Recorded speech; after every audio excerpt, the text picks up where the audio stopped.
ചോദ്യം ശരിയല്ലല്ലോട്ട് സ്വാഗതം.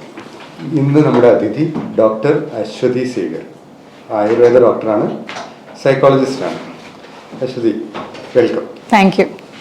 കഴിഞ്ഞ ഒരു അതിഥി മാനസികാരോഗ്യമായിട്ട് മല്ലിട്ട് വിജയിച്ച ഒരാളായിരുന്നു. അദ്ദേഹമായിട്ട് സംസാരിച്ചതിൽ നിന്നാണ് മാനസികാരോഗ്യം എത്ര വലിയൊരു പ്രശ്നമാണ് കേരളത്തിൽ നിന്ന് നമുക്ക് മനസ്സിലാക്കാൻ കഴിഞ്ഞത്. അതുകൊണ്ടാണ് നമ്മൾ ഡോക്ടറെ സമീപിച്ചത്. ഇത്ര ഒരു പ്രശ്നമാണോ കേരളത്തിൽ മാനസികാരോഗ്യം? കേരളത്തിൽ നമ്മുടെ ഒരു നാഷണൽ ആവറേജ് വെച്ച് കമ്പയർ ചെയ്യുമ്പോൾ മെൻ്റൽ ഹെൽത്തിന് പോളിസി ഏറ്റവും ആദ്യം ഇൻട്രൊഡ്യൂസ് ചെയ്ത സ്റ്റേറ്റ് കേരളം തന്നെയാണ് 2003. എന്നിരുന്നാലും 3 times മെൻ്റൽ ഹെൽത്ത് റിലേറ്റഡ് ആയിട്ടുള്ള ഡിസോർഡേഴ്സും പേഷ്യൻസും ഉള്ള ഒരു സ്റ്റേറ്റ് കേരളം തന്നെയാണ്. അപ്പോൾ അത് വെച്ച് നമുക്ക് മനസ്സിലാക്കാം, ആൾക്കാർ ഇഷ്ടം പോലെ പേര് ഏതെങ്കിലും ഒരു രീതിയിൽ മാനസികാരോഗ്യ പ്രശ്നങ്ങളായിട്ട് മല്ലിടുന്നുണ്ട്. മറ്റ് സംസ്ഥാനങ്ങളിൽ നിന്ന് കേരളത്തിൽ ഇത്ര കൂടാനായിട്ട് എന്തെങ്കിലും കാരണം, അതിനെപ്പറ്റിയൊക്കെ എന്തെങ്കിലും സ്റ്റഡികൾ നടന്നിട്ടുണ്ടോ? ഫസ്റ്റ് ആൻഡ് പ്രൈമറി റീസണായിട്ട് നമ്മൾ കണ്ടെത്തിയേക്കണത്, സ്റ്റാറ്റിസ്റ്റിക്സ് കണ്ടെത്തിയേക്കണത് നമ്മുടെ ഒരു ചേഞ്ചിങ് ലൈഫ് സ്റ്റൈൽ തന്നെയാണ്. അതായത് ജോയിൻറ്റ് ഫാമിലിയിൽ നിന്ന് ന്യൂക്ലിയർ സെറ്റിങ്സിലേക്ക് മാറിയത് പ്രൈമറി ഇമ്പോർട്ടൻ്റ് ആയിട്ടുള്ളൊരു കോസറ്റീവ് ഫാക്ടറാണ്. പിന്നെ നമ്മുടെ ഫുഡ്, ലൈഫ് സ്റ്റൈല് ഭയങ്കരമായിട്ട് നാരോ മൈൻഡായിട്ട് പോകുന്ന ഒരു സിറ്റുവേഷനിലേക്കാണ് കാണുന്നത്. അപ്പോൾ ഇതാരോടും ഷെയർ ചെയ്യാൻ പറ്റുന്നില്ല. അവരുടെ പ്രശ്നങ്ങളും ബുദ്ധിമുട്ടുകളും അതിങ്ങനെ ഷെയർ ചെയ്യാതെ അതിങ്ങനെ കൊണ്ടു നടന്ന് ഒരു ബോട്ടിൽ ആയിട്ട് പിന്നെ അത് എക്സ്പ്ലോർ ചെയ്യുന്ന ഒരു സിറ്റുവേഷനാണ് കാണുന്നത്. എങ്ങനെയുള്ള ആളുകളാണ് പൊതുവെ പ്രാക്ടീസിൽ കാണുന്ന ആളുകൾ അനുഭവിക്കുന്ന പ്രശ്നങ്ങൾ എന്തൊക്കെയാണ്? ഒരു ലോൺലിനെസ് ഒരു മേജർ, എൻ്റെ ക്ലയൻസിൽ ലോൺലിനെസ് ഒരു മേജർ പ്രോബ്ലം ആയിട്ട് കണ്ടുവരുന്നുണ്ട്.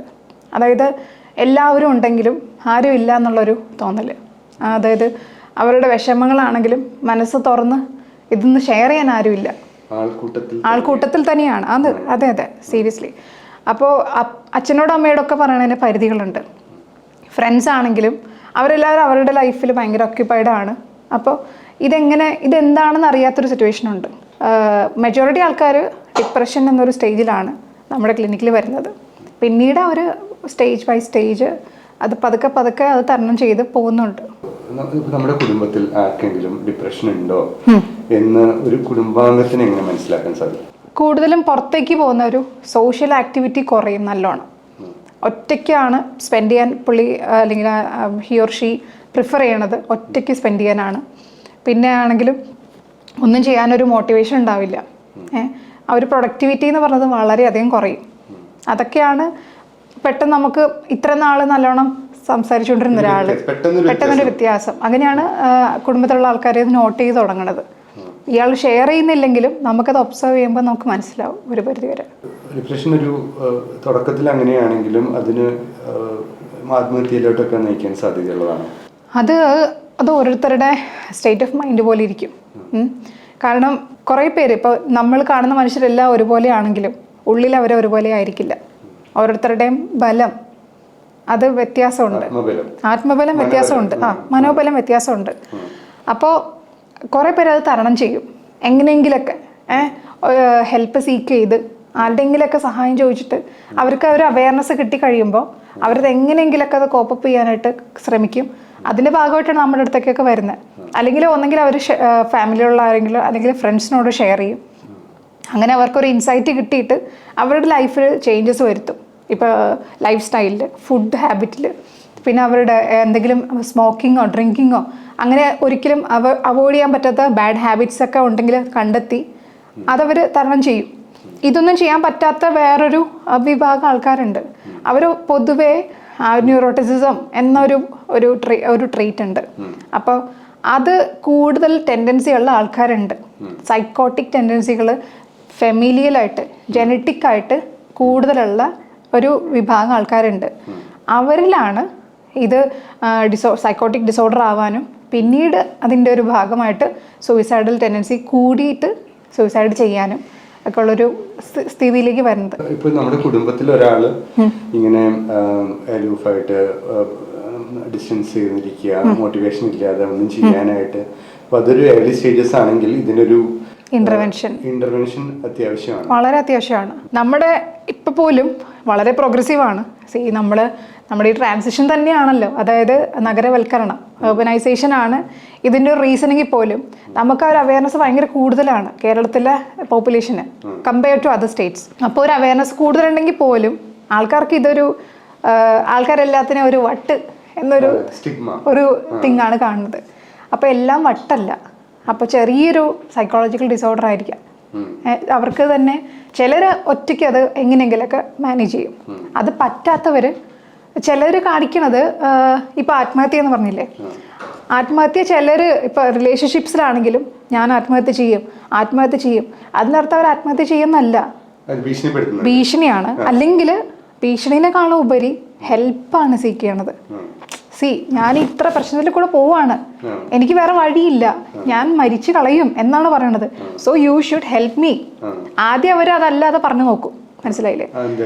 അവര് നീ എന്നെ മൈൻഡ് ചെയ്യുന്നില്ല, ഒരു ഹസ്ബൻഡ് വൈഫിന്റെ ഒരു ഇതിലാണെങ്കിൽ എന്നെ കൺസിഡർ ചെയ്യുന്നില്ല, വാല്യൂ ചെയ്യുന്നില്ല, സ്നേഹിക്കുന്നില്ല, കെയർ ചെയ്യുന്നില്ല, ഇതൊക്കെ ആരും പറഞ്ഞു നോക്കും. ഇതൊന്നും മൈൻഡ് ചെയ്യാതെ ഒരു ഘട്ടത്തിൽ ഇത് അഡ്രസ്സ് ചെയ്യാതെ പോയി ഒരു പരിധി കഴിയുമ്പോൾ ഇത് ഭയങ്കരമായിട്ട് ബോട്ടിലപ്പ് ആവും. ഇതിങ്ങനെ ഇരുന്നിരുന്നിരുന്ന് കൂടും. ആൾക്കാരുടെ വിചാരം ഇത് അഡ്രസ്സ് ചെയ്തില്ലെങ്കിൽ അതിങ്ങനെ മാഞ്ഞു പോകുന്നതാണ് കേരളത്തിലെ ആൾക്കാർ വിചാരിക്കുന്നത്. അതങ്ങനെ സംഭവിക്കില്ല. പ്രശ്നങ്ങൾ അഡ്രസ്സ് ചെയ്ത് അതിനൊന്ന് ക്ലീൻ ആക്കിയിട്ടേ മുന്നോട്ട് പോകാൻ പറ്റുള്ളൂ. ഇവര് ആദ്യം പറയുന്നത് എന്നെ ശ്രദ്ധിക്കുന്നില്ല, എന്നെ സ്നേഹിക്കുന്നില്ല എന്ന് ആണ് ഇവര് പറയുന്നത്. അത് മാത്രമല്ല, ഇവര് മരണത്തിലോട്ട് സൂയിസൈഡൊക്കെ ഡിസൈഡ് ചെയ്യുമ്പോൾ അവർക്കൊരു ഓൾട്ടർനേറ്റീവ് ഇല്ലാത്തൊരു സാഹചര്യത്തിലോട്ട് അവർ എത്തിക്കാണുമോ പ്രായോഗികമായിട്ട് നമ്മൾ നോക്കുമ്പോൾ? അപ്പൊ പലപ്പോഴും ഒരാൾ ആത്മഹത്യ ചെയ്യുമ്പോൾ പലരും പറയും അയാൾക്ക് എന്തായിരുന്നു അതിന്റെ ആവശ്യം. അവിടെ ഇമോഷൻസ് ആണ് ഓവർ പവർ ചെയ്യണത്. നമ്മുടെ ബ്രെയിനിലെ റീസണിങ്ങും ഒരു അനാലിറ്റിക്കൽ മൈൻഡൊക്കെ ഷട്ട് ഡൗൺ ആയി പോകും. എനിക്ക് ഇനി ജീവിച്ചിട്ട് കാര്യമില്ല, ഭയങ്കര ഫിയർ, കടം കയറിയിട്ട് മരിക്കുന്നവർ ഫിയർ ഓവർ പവർ ചെയ്യും. ഇതൊക്കെ ഇമോഷൻസ് ആണ്, മനസ്സിലായില്ലേ? ഇമോഷൻസ് ഓവർ പവർ ചെയ്താൽ പിന്നെ ഒരു രക്ഷയില്ല. പിന്നെ അവർ എങ്ങനെയെങ്കിലും അതിലേക്ക് എത്തിയിരിക്കും. അതിൻ്റെ ബാലൻസാണ് നമ്മൾ ഈ സൈക്കോതെറാപ്പി, മെഡിക്കേഷൻസും കൗൺസിലിംഗും ഒക്കെ വഴി നമ്മൾ അതിനെയാണ് സ്റ്റോപ്പ് ചെയ്യേണ്ടത്, മനസ്സിലായില്ലേ? ഈ ഇമോഷൻസ് കൂടുക എന്ന് പറഞ്ഞാൽ എന്നെ ആരും നോക്കാറില്ല, ഞാൻ ഒറ്റയ്ക്കാണ് ഇതിങ്ങനെ നമ്മൾ സെൽഫ് സജഷൻസ് ഇങ്ങനെ കൊടുത്തോണ്ടിരിക്കുക നെഗറ്റീവായിട്ട്. അപ്പോൾ പുറമേ ആൾ ചിരിച്ച് കളിച്ച് നടക്കുന്നുണ്ടെങ്കിലും ഉള്ളിലാൾ ഭയങ്കര ഷാറ്റേഡ് ആയിരിക്കും. പക്ഷെ അത് കണ്ടെത്താൻ ഭയങ്കര പാടാണ്. അതൊരു ട്രിക്കി ഒരു സംഭവമാണ്. ഇതൊരു വളരെ ഭീകരമായ അവസ്ഥയാണല്ലോ. ഒരു കുടുംബത്തിൽ ഇങ്ങനെ ഒരുപക്ഷെ ഒരാള് ഡിപ്രഷൻ വരികയും ഒരു എക്സ്ട്രീം സ്റ്റേജിൽ പോയി ആത്മഹത്യ ചെയ്യുമ്പോൾ അത് ആ കുടുംബത്തിലുള്ളവരുടെ പേരൻസ്, അവരുടെ സിബ്ലിങ്സ്, ചിലപ്പോൾ സ്പൗസ് ഉണ്ടെങ്കിൽ അവരെയൊക്കെ വളരെ നെഗറ്റീവായിട്ട് ബാധിക്കും, വളരെയധികം ബാധിക്കും. കാരണം കുടുംബത്തിൽ ഒരു ആത്മഹത്യ ഉണ്ടായ ഒരു എക്സാമ്പിൾ പറയുകയാണെങ്കിൽ, ആത്മഹത്യ ചെയ്ത അച്ഛൻ്റെ മകൻ, പുള്ളി ഇങ്ങനത്തെ ഒരു സ്റ്റേജിൽ പോയാൽ ഹി വിൽ ഉറപ്പായിട്ടും അച്ഛനെ മോഡലാക്കും. ആക്കിയിട്ടുള്ള സംഭവങ്ങളുണ്ട്, മനസ്സിലായില്ലേ? ബിക്കോസ് അതൊരു ടെൻഡൻസിയാണ്. കുറ്റബോധമല്ല, അത് നമ്മൾ സബ് കോൺഷ്യസ്ലി നമ്മൾ കോപ്പി ചെയ്യണതാണ്, മനസ്സിലായില്ലേ? കുടുംബത്തിൽ ആത്മഹത്യ ചെയ്തിട്ടുണ്ടെങ്കിൽ അപ്പൊ അച്ഛൻ ഇത് ചെയ്തല്ലോ, അപ്പൊ അങ്ങനെ രക്ഷപ്പെടണം എന്നല്ല, അങ്ങനെ ഒരു അത് വേണമെങ്കിൽ എനിക്കും ചെയ്യാം, അതൊരു ഓപ്ഷനായിട്ട് പുള്ളിക്ക് തോന്നും. ഹി ഓർ ഷീ ആരായാലും, ഏത് ജെൻഡർ ആയാലും. അപ്പൊ പിന്നീട് അവരുടെ ഈ ആത്മഹത്യ ചെയ്ത കുടുംബങ്ങൾക്ക് ഭയങ്കര ഒരു സാഡ് സ്റ്റേജാണ് പിന്നെ. കാരണം അവർക്കത് ആ ലോസ് അവർക്ക് ഒരിക്കലും അത് താങ്ങാൻ പറ്റില്ല. വെറുതെ മരിച്ചു പോണല്ല, ആത്മഹത്യ ചെയ്യണതാണ്. മാത്രമല്ല, കുട്ടികളാവുമ്പോൾ പൊതുവെ മാതാപിതാക്കൾ കുട്ടികളെ പ്രൊട്ടക്ട് ചെയ്യേണ്ടവരാണ്. ആ ഒരു ഉത്തരവാദിത്തം ഉള്ളതുകൊണ്ട് അവരെ പ്രൊട്ടക്ട് ചെയ്യാൻ കഴിഞ്ഞില്ല എന്നുള്ളൊരു കുറ്റബോധം മാതാപിതാക്കൾക്ക് ഉണ്ടാവുമല്ലോ. പിന്നെ അത് മാത്രമല്ല, സിബ്ലിങ്സിനും ഉണ്ടാവാൻ സാധ്യതയുണ്ട്. ഇപ്പോൾ നമ്മുടെ ഉത്തരവാദിത്തമാണല്ലോ നമ്മുടെ കുടുംബത്തിലുള്ള ആളുകളെ. ശരിക്കും പറഞ്ഞാൽ ഈ മെന്റൽ ഹെൽത്ത് ഡിസോർഡേഴ്സ് ഉള്ള പേഷ്യൻസിനെക്കാളും ഏറ്റവും കൂടുതൽ വിഷമം അനുഭവിക്കുന്നത് കെയർ ടേക്കേഴ്സാണ്.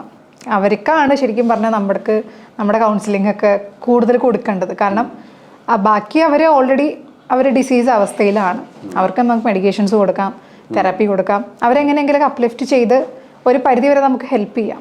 പക്ഷെ ഇവരെ കൊണ്ട് നടക്കുന്ന അച്ഛനമ്മ ഒരു കുട്ടീനെ, ഒരു മോളെ അല്ലെങ്കിൽ മോനെ ഇങ്ങനെ കൊണ്ട് നടക്കുന്ന ഒരു അവസ്ഥയുണ്ട്. കാരണം അവരുടെ ഭയങ്കര പ്രതീക്ഷയായിരുന്ന ഒരു കുട്ടിയാണ് ഈ ഒരു അവസ്ഥയിലേക്ക് പോണത്.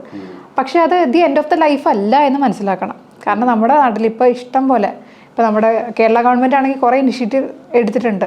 ആർദ്രം മിഷൻ എന്ന് പറഞ്ഞൊരു മിഷൻ ഉണ്ട്. അത് നമ്മുടെ PHCs പ്രൈമറി ഹെൽത്ത് കെയർ സെൻറ്റേഴ്സിൽ മെൻ്റൽ ഹെൽത്ത് സ്ക്രീനിങ്ങും ഡിപ്രഷൻ സ്ക്രീനിങ് ഒക്കെ ഉള്ള സൗകര്യങ്ങൾ ഒരുക്കിയിട്ടുണ്ട്. ഉണ്ട്, എല്ലാ PHCs ഉണ്ട്. ഉണ്ട്. അത് നമ്മുടെ കൊറോണ സമയത്തൊക്കെ ഭയങ്കര ഹെൽപ്ഫുൾ ആയിട്ടുണ്ട്. പിന്നെ ദിശ എന്ന് പറഞ്ഞിട്ട് ഒരു പദ്ധതിയുണ്ട്. അവർക്കൊരു ടോൾ ഫ്രീ നമ്പർ 1056, അത് ആ നമ്പറിലേക്ക് വിളിച്ചു കഴിഞ്ഞാൽ എന്ത് മെൻ്റൽ ഹെൽത്ത് പ്രശ്നങ്ങൾക്കും അവർക്ക് സഹായം കൊടുക്കുന്നുണ്ട്. ഇപ്പം കറൻ്റ്ലി ആക്റ്റീവായിട്ടുള്ളൊരു സംഗതികളാണ് ഇതൊക്കെ. കേരള ഗവൺമെൻറ് ഇനിഷ്യേറ്റീവ്സ് ആണ്. കേരളത്തിലാണെങ്കിലും ഇവർക്കൊരു IP സൗകര്യങ്ങൾ അത് സോഷ്യലി അക്സെപ്റ്റഡ് ആയിട്ടില്ല. മനസ്സിലായില്ലേ?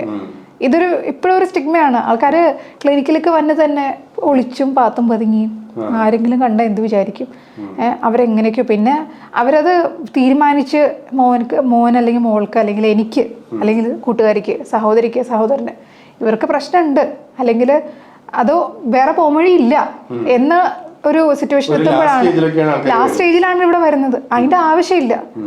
നമ്മൾക്ക് പനി വന്ന പോലെ ഒരു തിങ്ങാണ് നമ്മൾ ഈ, കാരണം മൈൻഡും ബോഡിയും ഹൈലി കണക്റ്റഡ് ആണ്. അപ്പോൾ പനി വന്നാൽ നമ്മൾ അതിനുള്ള പരിഹാരം കണ്ടെത്തും. ചുക്ക് കാപ്പിയോ അല്ലെങ്കിൽ പാരസറ്റമോളോ, അതൊക്കെ നമുക്ക് വളരെ ഈസി ആയിട്ട് നമുക്ക് അറിയാവുന്ന കാര്യങ്ങളാണ്. പക്ഷേ ഇതെന്ത് ചെയ്യണമെന്ന് നമുക്ക് ഐഡിയ ഇല്ല. നമുക്കതിനുള്ള പ്രത്യേകിച്ച് ട്രെയിനിങ് ഒന്നും സ്കൂളിൽ നിന്നൊന്നും കിട്ടിയിട്ടില്ല. നമുക്ക് അങ്ങനെ ഒരു സിറ്റുവേഷൻ അല്ല. അപ്പോൾ എന്തായാലും നമ്മുടെ നാട്ടിലിപ്പോൾ പ്രൈവറ്റ് പ്രാക്ടീസിലാണെങ്കിലും ഗവൺമെൻറ് പ്രാക്ടീസിലാണെങ്കിലും സൈക്കാട്രിസ്റ്റിനൊക്കെ നമ്പർ വളരെ കുറവാണ്, വളരെയധികം കുറവാണ്.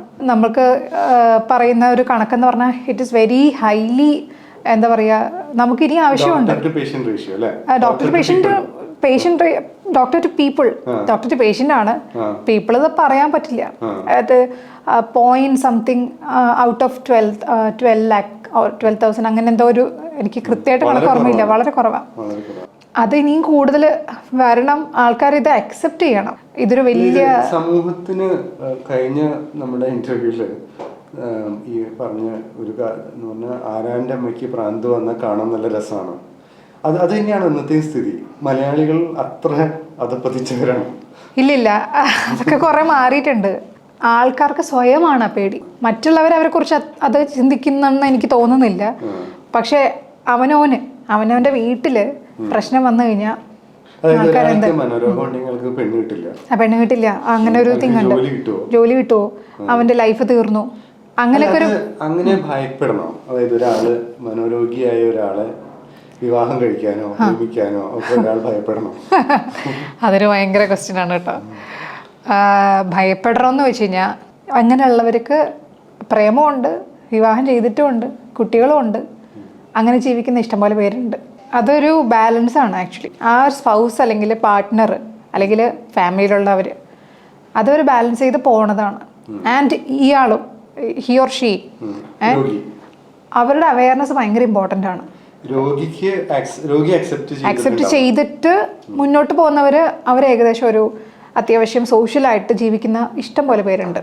എനിക്കോ നിങ്ങൾക്കോ വേറൊരാൾ പറയാണ് നിങ്ങളൊരു മനോരോഗി എന്ന് പറഞ്ഞാൽ എളുപ്പത്തിൽ അത് അക്സെപ്റ്റ് ചെയ്യാൻ പറ്റുമോ? എളുപ്പത്തിൽ പറ്റില്ല. എനിക്കത് അക്സെപ്റ്റ് ചെയ്യാൻ ബുദ്ധിമുട്ടല്ലേ? അതെ, ബുദ്ധിമുട്ടാണ്. കാരണം നമ്മുടെ ക്രെഡിബിലിറ്റി ആണ് അവിടെ ചോദ്യം ചെയ്യപ്പെടുന്നത്. മനസ്സിലായില്ലേ? നമ്മൾ എത്രത്തോളം മനോരോഗി എന്ന് പറഞ്ഞു കഴിഞ്ഞാൽ അവിടെ കോഗ്നിറ്റീവിന് ചോദ്യം ചെയ്യപ്പെടുന്നുണ്ട്. നമ്മുടെ analytical thinking, reasoning, decision making എല്ലാത്തിനെയും അവിടെ ചോദ്യം ചെയ്യപ്പെടുന്നത്. പക്ഷേ ഏത് കാറ്റഗറിയിലാണ് എന്നുള്ളത് നമ്മൾ കണ്ടെത്തിയാൽ നല്ലതാണ്. കാരണം വെറുതെ ഒരാൾ വെറുതെ ഒന്നും പറയില്ല. എന്തെങ്കിലുമൊക്കെ അവർ ഒബ്സർവ് ചെയ്തിട്ടായിരിക്കാം. എനിക്കറിയില്ല അതെങ്ങനെയാണ് ഒരാളുടെ മുഖത്ത് നോക്കി പറയണതെന്ന്.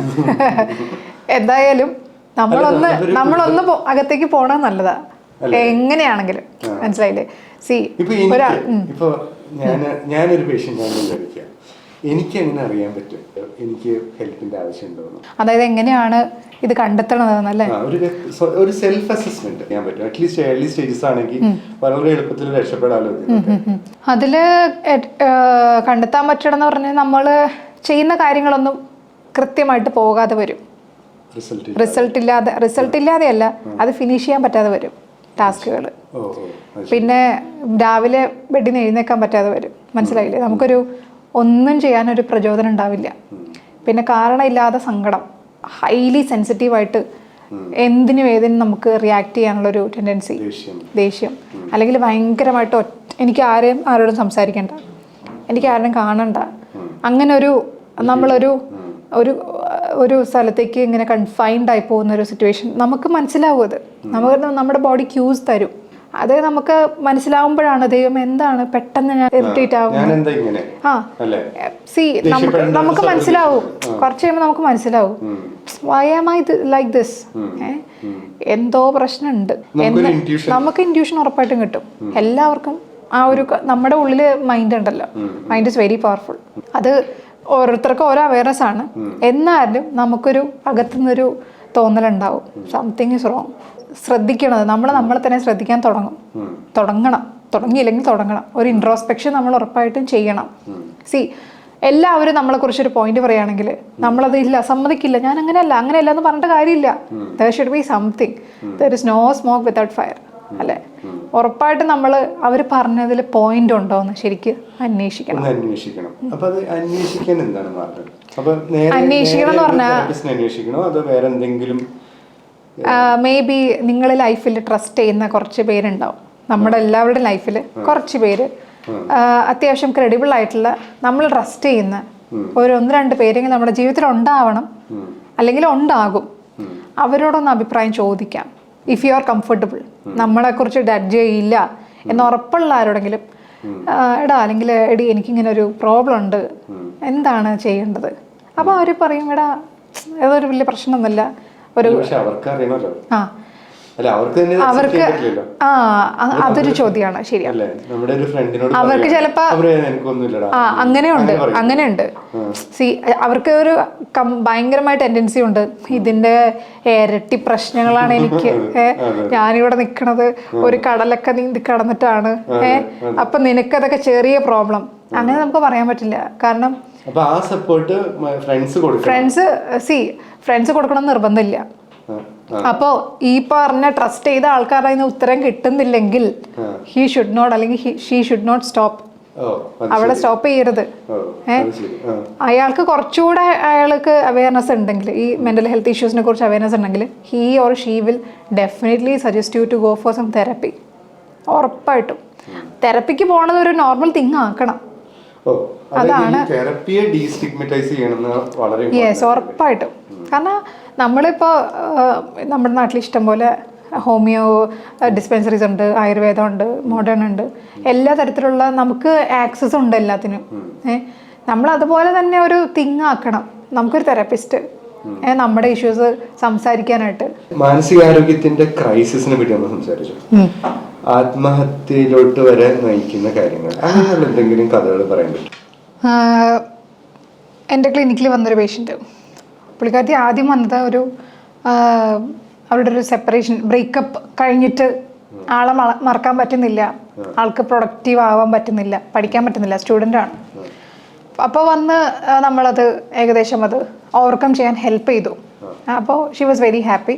പക്ഷെ പിന്നീട് ഒരു ദിവസം ആഫ്റ്റർ 6 or 7 months സെയിം ക്ലയൻറ്റിൻ്റെ അമ്മയാണ് നമ്മളെ വിളിക്കുന്നത്.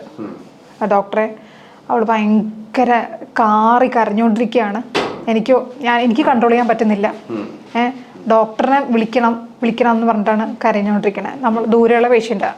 അമ്മ ഭയങ്കര ടെൻസ്ഡ് ആയിട്ടാണ് വിളിക്കുന്നത്. അപ്പോൾ ആൾക്ക് ആത്മഹത്യ ചെയ്യണം, മരിക്കണം എന്ന് തന്നെ ഇങ്ങനെ റിപ്പീറ്റ് ചെയ്തുകൊണ്ടിരിക്കുകയാണ്. ഒരാഴ്ച കഴിച്ചിട്ട് വെറുതെ കഞ്ഞിവെള്ളം അങ്ങനെ എന്തെങ്കിലുമൊക്കെയാണ് കഴിക്കണത്. പക്ഷെ കഴിക്കണത് മൊത്തം ഛർദ്ദിച്ചുകൊണ്ടിരിക്കുകയാണ്, വെള്ളം പോലും കുടിക്കാൻ പറ്റുന്നില്ല, മൊത്തം കുടിക്കണത് ഛർദ്ദിച്ചുകൊണ്ടിരിക്കുകയാണെന്ന്. അങ്ങനെ അവർ പിറ്റേ ദിവസം ക്ലിനിക്കിലേക്ക് വരിക. അപ്പം ഞാൻ പറഞ്ഞു ആളെ കൊണ്ടുവരുമെന്ന് പറഞ്ഞു.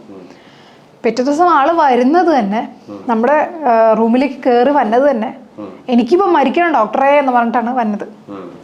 ഭയങ്കരമായിട്ട് വേറൊരു എനർജിയിലാണ് കയറി വന്നത്. കരഞ്ഞുകൊണ്ട് നിലവിളിച്ചോണ്ടാണ് വരുന്നത്. അവരൊക്കെ കൂടെ എന്നെ ഇതാക്കി, തെറ്റുകാരിയാക്കി. അവരെന്തോ ഒരു മിസ്അണ്ടർസ്റ്റാൻഡിങ് ഈ കൊച്ചിനെ കുറിച്ച് ഫാമിലി മെമ്പേഴ്സാണ്.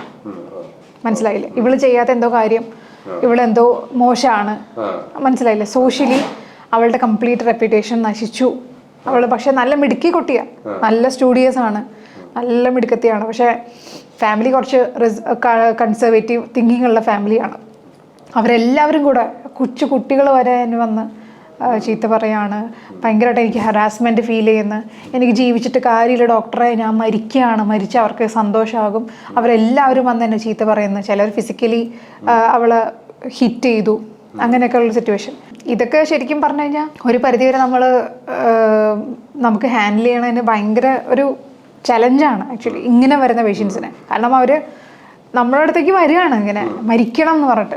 പക്ഷെ നമ്മൾ പെട്ടെന്ന് സാരമില്ല, നമ്മളപ്പോൾ ഫിസിക്കലി ടച്ച് ചെയ്യാണ് അവരുടെ തോളത്ത്, നമ്മളിങ്ങനെ പതുക്കെ ഇങ്ങനെ ടാപ്പ് ചെയ്ത് പോട്ടെ സാരമില്ല. അപ്പോൾ ആ ഒരു കാറുന്ന അവസ്ഥയിൽ നിന്ന് കരച്ചിലായി, ആള് കാം ഡൗൺ ചെയ്തു. കരഞ്ഞ് എനിക്ക് വയ്യ ഡോക്ടറെ, ഞാൻ മരിക്കുകയാണ് ഡോക്ടറെ, എനിക്കിനി പോയിന്റ് ഇല്ല, ദർ ഇസ് നോ പോയിന്റ്, എനിക്ക് ഫർദർ ഒന്നും കാണുന്നില്ല, എനിക്ക് ഫ്യൂച്ചർ കാണുന്നില്ല, എൻ്റെ ഒറ്റവരോടൊക്കെ എന്നെ ഇങ്ങനെയാണ് കാണുന്നത്, എന്നെ അവർക്ക് മനസ്സിലാക്കുന്നില്ല, എന്നെ ആരും എനിക്കിപ്പോൾ ആരും ഇല്ല, ഞാൻ ഒറ്റയ്ക്കാണ്, എനിക്കിനി ദർ ഇസ് നോ, എനിക്ക് ഇനി വഴികളില്ല പോകാനായിട്ട്, ഞാൻ പറഞ്ഞിട്ട് ഇവർക്ക് വിശ്വാസവും ഇല്ല. അങ്ങനെ ഒരു സിറ്റുവേഷനിൽ നിന്ന് നമ്മൾ പറഞ്ഞ് കാം ഡൗൺ ചെയ്ത് ഭയങ്കരമായിട്ട് പോസിറ്റീവ് സജഷൻസ് കൊടുക്കുക.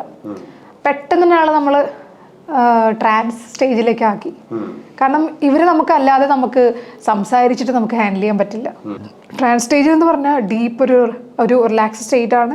പിന്നീട് നമ്മളൊരു വേറൊരു ഡീപ്പ് റിലാക്സേഷൻ സ്റ്റേറ്റിലേക്ക് ആളെ കൊണ്ടുപോയി. ആള് പെട്ടെന്ന് ഇങ്ങനെ വൾണറബിൾ ആയിട്ടിരിക്കണതുകൊണ്ട് ആള് പെട്ടെന്ന് ട്രാൻസിലേക്ക് പോയി. കാരണം ഞാൻ രക്ഷിക്കുന്ന ഒരു ഉറപ്പ് വന്നു അവർക്ക്. അവരപ്പോൾ നമ്മളെ എന്നെ ട്രസ്റ്റ് ചെയ്തിട്ട് വിട്ട് തന്നു. അതുകൊണ്ട് പെട്ടെന്ന് നമുക്ക് ആ ഒരു സിറ്റുവേഷനിലേക്ക് കൊണ്ടുപോകാൻ പറ്റി.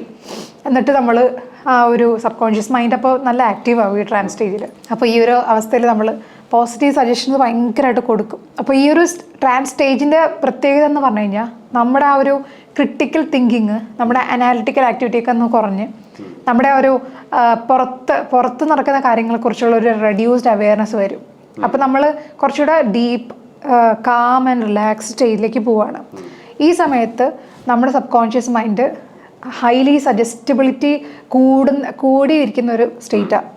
ഈ സമയത്ത് നമ്മൾ ആ കുട്ടീനെ യു ആർ വെരി ഹാപ്പി, നിന്നെ ഒരു പ്രശ്നമില്ല, അവളുടെ ജീവിതത്തിൽ എന്താണോ ആവശ്യം അത് നമ്മൾ പോസിറ്റീവായിട്ട് സജഷൻസ് കൊടുക്കുകയാണ്.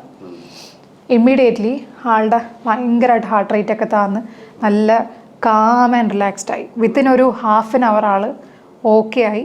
പിന്നെ പതുക്കെ ട്രാൻസിൽ നിന്ന് പുറത്തേക്ക് വന്ന് she was very happy and very motivated. ഇതൊരു ക്ലിനിക്കൽ ഉണ്ടായ എക്സ്പീരിയൻസ് ആണ്.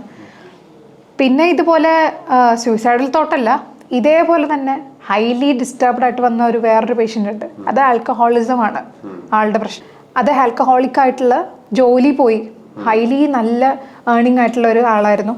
ആൽക്കഹോളിസം കൊണ്ട് അയാളെ ജോലി പോയി, ഫാമിലി ഭയങ്കരമായിട്ട് ഡിസ്റ്റർബ്ഡായി, വൈഫ് ഭയങ്കരമായിട്ട് കംപ്ലീറ്റ്ലി. പക്ഷേ but still she was there കൂടെ. പിന്നീട് വന്നു ആള് കൊണ്ടുവന്നത് കൂട്ടുകാരനെ ഇടി കിട്ടിയിട്ടാണ് കൂട്ടുകാരൻ കൊണ്ടുവന്നത്, മനസ്സിലായില്ലേ?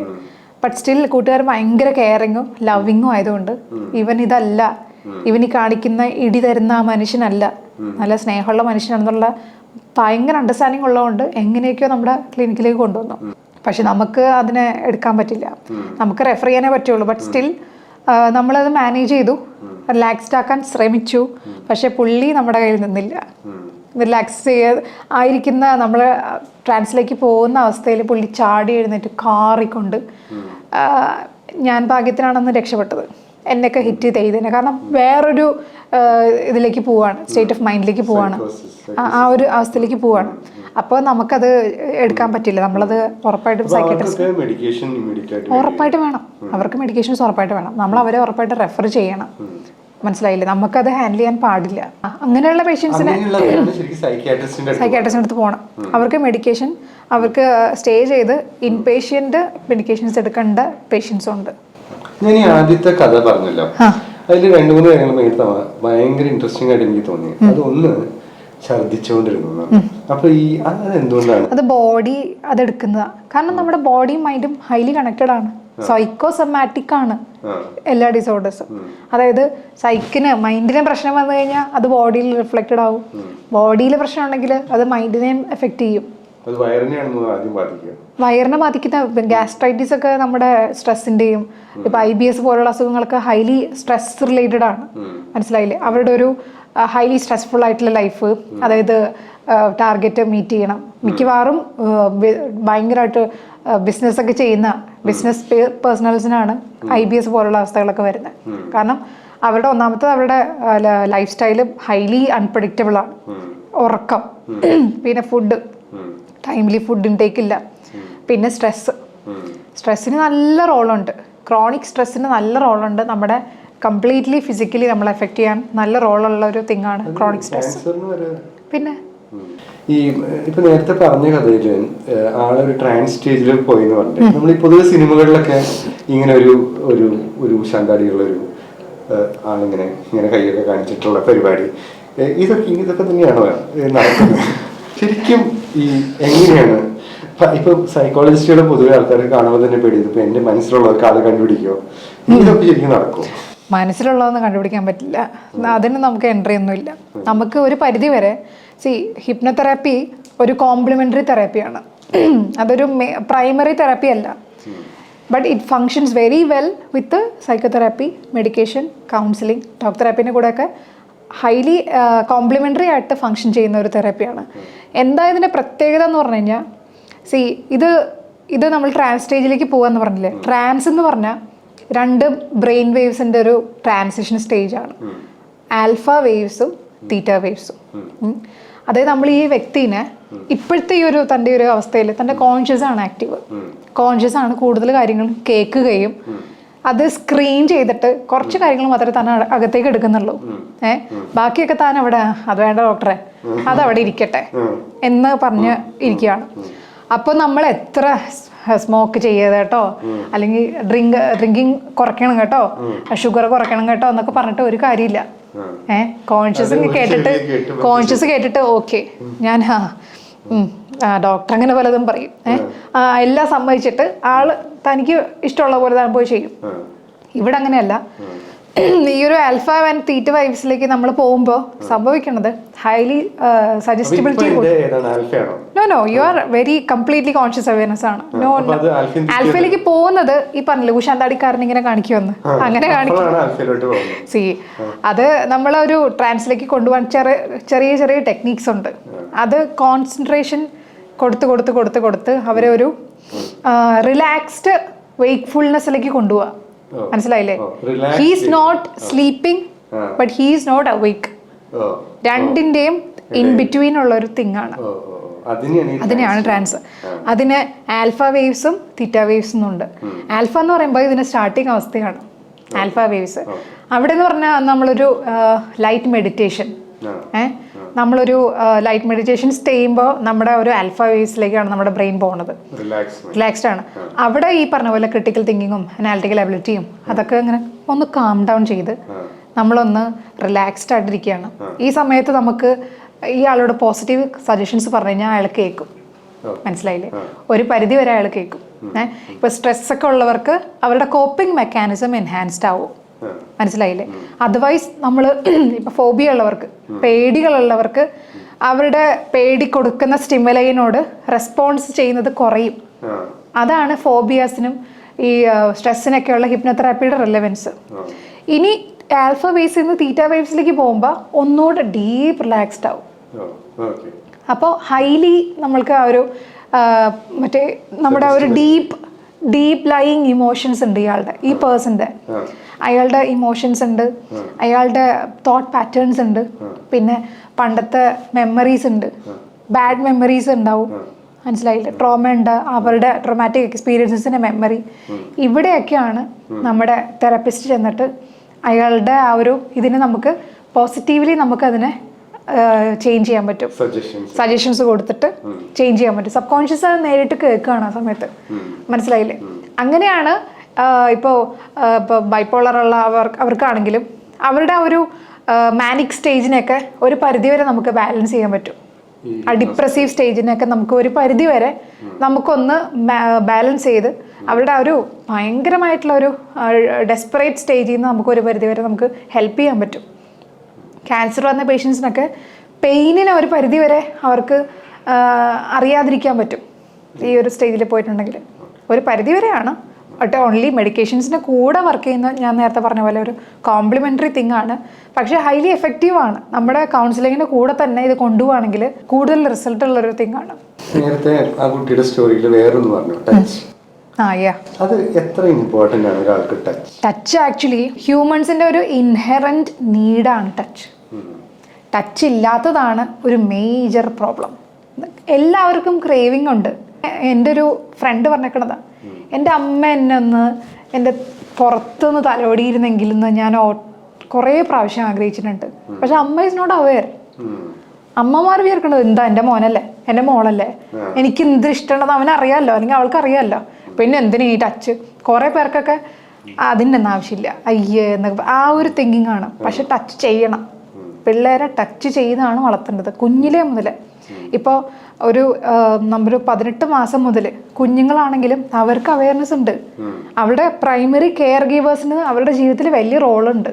ആ കെയർ ഗീവർ അമ്മയോ അച്ഛനോ അമ്മമ്മയോ നാനിയോ ആരാണെങ്കിലും തലോടി നല്ല കൊഞ്ചിച്ച് സ്നേഹിച്ച് ആ വൈബ്, പോസിറ്റീവ് വൈബ് കൊടുത്ത് വേണം കൊച്ചിനെ വലുതാക്കാൻ. അങ്ങനെ കിട്ടി വളർന്നവർ വലുതാവുമ്പോൾ അവർ വെരി ഹാപ്പി ആൻഡ് കണ്ടന്റ് ആയിട്ടുള്ള, പിന്നെ ഉറപ്പായിട്ടും വരും. ഇപ്പം നമ്മൾ കോ സ്ലീപ്പിംഗ് ഒക്കെ പുറത്തൊക്കെ വളരെ കുറവാണ് കുട്ടികളുടെ കൂടെ ഉറങ്ങണത്. അവർക്കൊരു പ്രൊട്ടക്ഷനാണ്. അപ്പോൾ കുറേ പേർക്ക് അതിന് കോൺട്രവേഴ്സ്യൽ ആയിട്ടുള്ള അവന് സ്വന്തം കാലിൽ നിൽക്കണം, ഇൻഡിപെൻഡൻ്റ് ആവണം. അതിനൊക്കെ ഒരു പ്രായമുണ്ട്. ഒരു 8 years 9 years വരെ കോ സ്ലീപ്പ് ചെയ്യണത് വളരെ ഹെൽത്തിയാണ് അവർക്ക്. മനസ്സിലായില്ലേ? കോ സ്ലീപ്പ് ചെയ്തില്ലെങ്കിൽ കൂടെ ഒരു പരിധി വരെ അവർ ഉറങ്ങണത് വരെയെങ്കിലും അവരുടെ കൂടെ കിടക്കണം. അവരുടെ കൂടെ കിടന്ന് അവരുടെ തോളത്തെ തലോടി പുറമെ തട്ടി അവർക്ക് ആ ഒരു, എൻ്റെ കൂടെ എൻ്റെ അപ്പൻ അല്ലെങ്കിൽ അമ്മ അല്ലെങ്കിൽ ആരാണെങ്കിലും എൻ്റെ കൂടെ ആളുണ്ട്, അത് അവരുടെ ജീവിതത്തിലേക്ക് അവർ എടുക്കുകയാണ് ഒരു തിങ്. മനസ്സിലായില്ലേ? അപ്പോൾ ടച്ച് ഭയങ്കര ഇമ്പോർട്ടൻ്റ് ആണ്. ടച്ച് ചെയ്യണം. ടച്ച് ഡിപ്രൈവ്ഡ് സൊസൈറ്റിയാണ് നമ്മുടെ കേരളത്തിലുള്ളത്. അതൊരു പ്രധാന പ്രശ്നമാണ്. നമ്മുടെ വീട്ടിലുള്ള അച്ഛനാണെങ്കിലും അച്ഛനൊക്കെ ഒന്ന് മോനെ അല്ലെങ്കിൽ മോളെ ഒരു ഉമ്മ കൊടുത്തിട്ടൊക്കെ എത്ര നാളായി കാണും. ഉമ്മയ്ക്കൊക്കെ ഭയങ്കരമായിട്ടുള്ള തെറാപ്യൂട്ടിക് എഫക്റ്റ് ഉണ്ട്. മനസ്സിലായില്ലേ? ശരിക്കും നമ്മൾ ആ ഒരു ടച്ച് നമ്മുടെ ഫാമിലിയിൽ വേണം.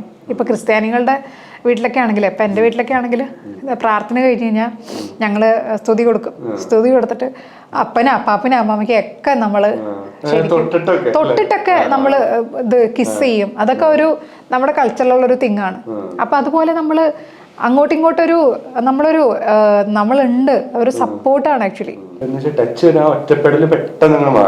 പിന്നെ അത് മാജിക്കലി അത് അവരുടെ ആ ആളുടെ ലൈഫിൽ വരുത്തുന്ന മാറ്റങ്ങൾ ചില്ലറയൊന്നുമല്ല. നേരത്തെ പറഞ്ഞല്ലോ ട്രോമ, ഈ ട്രോമയൊക്കെ വരും എന്ന് പറഞ്ഞിട്ട്. അപ്പൊ പലപ്പോഴും ഞാൻ ശ്രദ്ധിക്കുന്ന പലരും കുറച്ച് കെയർലെസ് ആയിട്ട് ഉപയോഗിക്കുന്നുണ്ടോ എന്നൊരു സംശയമുണ്ട്. ഈ ട്രോമ എന്ന് പറഞ്ഞ വാക്ക് എന്താണ് ശരിക്കും? ഇമോഷണൽ അല്ലെങ്കിൽ ഫിസിക്കൽ ട്രോമ? ഫിസിക്കൽ ട്രോമ പിന്നെയും മനസ്സിലാവും, പക്ഷെ ഇമോഷണൽ ട്രോമ എന്ന് പറഞ്ഞാൽ എന്താണ്?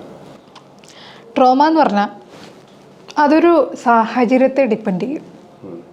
അതർവൈസ് ഇപ്പോൾ കേൾക്കുന്ന ആൾക്ക് നമ്മുടെ ഒരു പ്രശ്നം പറഞ്ഞു കഴിഞ്ഞാൽ അത് അയാളുടെ ഫ്രെയിം ഓഫ് റെഫറൻസിലാണ് അയാൾ കേൾക്കണത്. ഈ വ്യക്തിക്ക് അപ്പം ഉണ്ടായ മാനസിക സ്ഥിതി, ഹി ഓർ ഷീ അവരനുഭവിച്ചൊരു ഹെൽപ്ലെസ്നെസ് അവസ്ഥയിൽ കിട്ടിയ ഒരു റിജക്ഷൻ ആയിരിക്കാം, അല്ലെങ്കിൽ ഒരു അംഗീകാരക്കുറവായിരിക്കാം, സ്നേഹം കൊടുക്കാതിരിക്കുന്ന അവസ്ഥയായിരിക്കാം. അത് ഫീൽ ചെയ്യുന്ന ഒരു മാനസിക അവസ്ഥയിൽ ഉണ്ടാവുന്ന ഒരു ട്രോമാറ്റിക് എക്സ്പീരിയൻസ് എന്ന് പറയില്ലേ, എന്നെ ഇഗ്നോർ ചെയ്തു ഹൈലി, ഞാൻ ഭയങ്കരമായിട്ട് എനിക്ക് വേണ്ടിരുന്ന സമയത്ത് എന്നെ ഇഗ്നോർ ചെയ്ത് കളഞ്ഞു, അതൊരു ട്രോമയാണ് ആക്ച്വലി. നമ്മളവിടെ ഹിറ്റും ചെയ്യുന്നില്ല, അയാളെ ഒന്നും ദ്രോഹിക്കുന്നൊന്നുമില്ല, പക്ഷെ വേണ്ട സമയത്ത് അത് കൊടുക്കേണ്ടിരുന്ന അപ്പനോ അമ്മയോ ആരാണെങ്കിലും അത് അയാളെ ഇഗ്നോർ ചെയ്യണത് അതൊരു അബ്യൂസാണ്. അത് ഒരു ട്രോമാറ്റിക് എക്സ്പീരിയൻസ് ഈ ഉള്ള വ്യക്തിക്ക് ഉണ്ടാക്കും. അപ്പോൾ ട്രോമ എന്ന് പറയണത് ചൈൽഡ്ഹുഡിൽ ട്രോമ ഉണ്ടാവും, അല്ലെങ്കിൽ ബാഡ് എക്സ്പീരിയൻസസ് അത് ട്രോമയായിട്ട് മാറും. മനസ്സിലായില്ലേ? സെക്ഷൽ അബ്യൂസ്, കുട്ടികൾക്ക് ഉണ്ടാവുന്ന സെക്ഷൽ അബ്യൂസുകൾ അത് അവർ കുഞ്ഞാണെങ്കിലും അവർക്കത് ഭയങ്കരമായിട്ടുള്ളൊരു ജീവിതത്തിലേക്ക് ഭയങ്കര ഒരു നെഗറ്റീവ് ഇമ്പാക്റ്റ് ഉണ്ടാക്കുന്ന ഒരു തിങ്ങാണ്. ബാഡ് എക്സ്പീരിയൻസസിൽ നിന്ന് he or she is not aware കുഞ്ഞിലുണ്ടായ എക്സ്പീരിയൻസസ്. അതൊരു ട്രോമാറ്റിക് എക്സ്പീരിയൻസ് ആയിട്ട് ബ്രെയിനിൽ സ്റ്റോർഡാണ്. അത് ഫിസിക്കലി മാനിഫെസ്റ്റ് ചെയ്യപ്പെടുന്നത് ഈ ഒരു അവസ്ഥയിലാണ്. അത് ചിലപ്പോൾ നമ്മൾ ഹിറ്റ് ചെയ്തതായിരിക്കാം, നമ്മൾ ഓർക്കുന്നു ഒരു തല്ലല്ലേ, തല്ല് ചിലപ്പോൾ തല്ല് കൊള്ളുന്ന സാഹചര്യവും ആ കിട്ടുന്ന ആളുടെ മനസ്ഥിതിയൊക്കെ നല്ലോണം അതിനെ എഫക്റ്റ് ചെയ്യുന്നുണ്ട്.